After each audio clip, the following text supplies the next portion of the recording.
पाकिस्तान का squad New Zealand के लिए अनाउंस हुआ है और फिर वो ये कहेंगे कि आप एक राउंड अबाउट बन गया है, सारे उहदे गिरदी घूमी जा रहे हैं।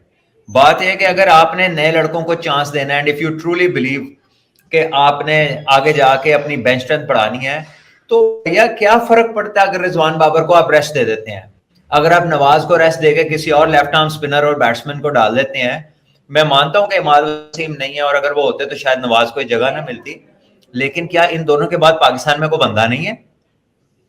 ठीक है, आप क्यों नहीं इनसे बियॉन्ड देख सकते? क्या फर्क पड़ता है अगर बाबर को और रिजवान को आप रेस्ट करा देते, इसमें हारिस को डाल देते? हारिस पहले से भी था, आजम आ गया, हसीबुल्ला आ गया, बहुत अच्छी बात है, इसका क्रेडिट जाता है सिलेक्टर्स को कि हसीबुल्ला यंगस्टर को चांस दिया, फरहान को रिवॉर्ड किया उन्होंने, उसकी जो 3 साल से वो नंबर 1 फिनिश कर रहा है T20 में, उसको करेक्टली रिवॉर्ड किया इन्होंने। इसी तरह जो लड़के आपके डोमेस्टिक सीजन्स में टॉप चार्ट्स को कंसिस्टेंटली हिट करते हैं, आप उनमें ट्रस्ट करें। आपने कौन सा कोई क्वालिफाइंग राउंड खेलना है या आपने पॉइंट हासिल ना किया न्यूजीलैंड में तो आप बाहर हो जाएंगे? तो यार ये अगर आप अखबार वालों के और अगर आप मीडिया वालों के सवालों पे अगर आप चालू हो जाएंगे हैं, या अगर आप चंद ट्वीटों से चालू हो जाएंगे, तो आप तो कभी भी प्रोग्रेस नहीं कर सकते। यानी आपको किसका डर है जी? आप ये दोनों तीनों को अगर बाहर बैठा दें तो क्या फर्क पड़ता है? आप बताएं सबको कि यार हमने बेंच स्ट्रेंथ बनानी है और इनकी प्रेजेंस जब नहीं होगी तब उनका ट्रू करैक्टर टेस्ट हो। जब ये बीच में ही रहेंगे, मेरी बात सुने ना, ये दो ऐसे प्लेयर तो नहीं है कि जिस मर्जी नंबर पे खिला दो इन्हें ओपन ना कराए तो थल्ले तक खेल नहीं सकते, तो इनके होते हुए कोई और ओपन कर नहीं सकता और इस टीम में बेशुमार ओपनर है।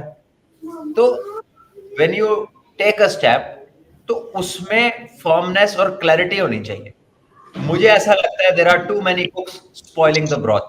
जब मैं बात सुनता हूं तो बात का डायरेक्शन और तरफ जा रहा होता है, लेकिन जब जो होता है आप वो देखते हैं तो आपको लगता है नहीं ये गल कुछ और सी या होया कुछ और है। तो ऐसा लगता है कि कोई ना कोई बाहर से या जिसका काम नहीं है वो टांगे अड़ा रहा है, क्योंकि जब मुंह से सेम पेज निकलता है ना सिलेक्टर के, या मुंह से सेम पेज निकलता है किसी प्रेस कॉन्फ्रेंस में किसी का, वहीं पे सेम पेज खराब होता है। सेम पेज जब आपको कहना पड़ जाए ना पब्लिकली कि we are on the same page, ये तो कहने वाली बात ही नहीं है भैया। You are not there to be on the same page, you are there to carry a difference of opinion, जिसमें कोई आपको कंसल्टेंसी में या किसी भी रोल में या किसी भी क्रिकेट के ताल्लुक वाला बंदा आपको मशवरा दे सकता है कि यार मेरे ख्याल में ये नहीं, ऐसे कर लो। लेकिन जो ओपिनियन स्टैंड आउट करता है वो चीफ सिलेक्टर और कप्तान का होना चाहिए। उसके अंदर तीसरा बंदा कोई नहीं होना चाहिए, सिलेक्टर्स और कैप्टन का होना चाहिए काम। तो यहां पर जो है ना, definitely there is something which is unknown to people, क्योंकि ये उनकी, मैंने प्रेस कॉन्फ्रेंस देखी है, दोनों की बॉडी लैंग्वेज और चेहरे के तासुरात भी देखे हैं। ये एंटायरली इनका काम नहीं लगता। वो मन्ना किन्ने है, वो तो उदो भी कह रहे सन नहीं जो किया मैंने किया, मन्ना किसी ने नहीं। लेकिन गल है कि ये दो चीजें आपस में रिलेट नहीं कर दिया। अगर आप ये कह दें ना कि हमने नई टीम बनानी, और नई टीम कैसे बनाएंगे इनकी मौजूदगी में?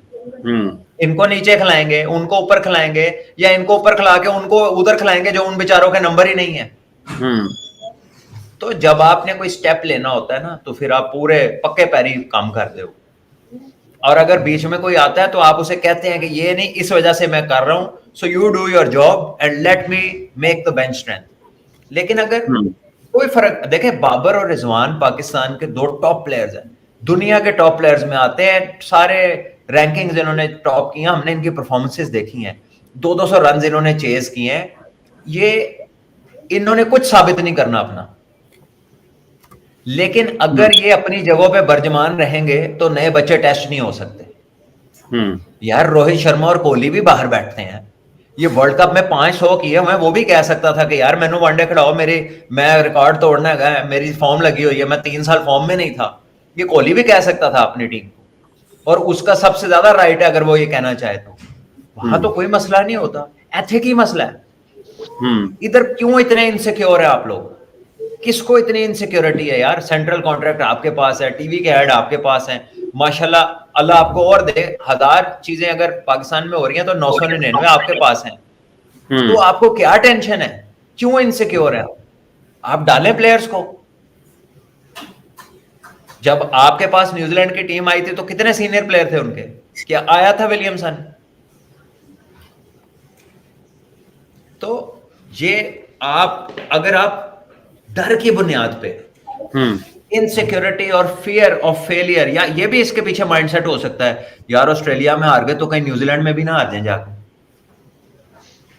हालांकि ये टेस्ट क्रिकेट है और वो T20 क्रिकेट है, और उसका वर्ल्ड कप अप्रोच कर रहा है, और उसकी अप्रोच ये है कि हमने बेंच स्ट्रेंथ बनानी है, क्योंकि हमने नहीं बनाई पिछले 4 सालों में, किसी ने कोशिश ही नहीं की। तो वो ऐसे नहीं होने लगा काम जिस तरह साहब बहादुर, कोई साहब बहादुर जिसका हमें अभी हम कसम नहीं खा सकते कि कौन सा साहब बहादुर है, लेकिन कोई ना कोई साहब बहादुर है जड़ा चाहता है कि मैं अपना केक खा भी लवां ते मेरा केक मेरी जेब विच भी रहे। ये हो नहीं सकता। You can not eat your cake and have it too. आपको एक तरफ जाना है तो फिर पूरा स्टेप लेना है। ये बिट्स एंड पीसेस, ये आधे तीतर आधे बटेर, ये टेस्ट में भी इसी तरह के फैसले हमें देखे हैं। ठीक है, ना पूरा बैट्समैन ना पूरा बॉलर, दो दो बंदे इस तरह के पाए हुए हैं। तो जब आपने कोई काम करना है तो पूरे पैर ही करना है। तो बहरहाल हम किसी को मशवरा नहीं दे रहे, हम अपना ओपिनियन दे रहे हैं, किसी का इससे डिफरेंस है तो हो सकता है।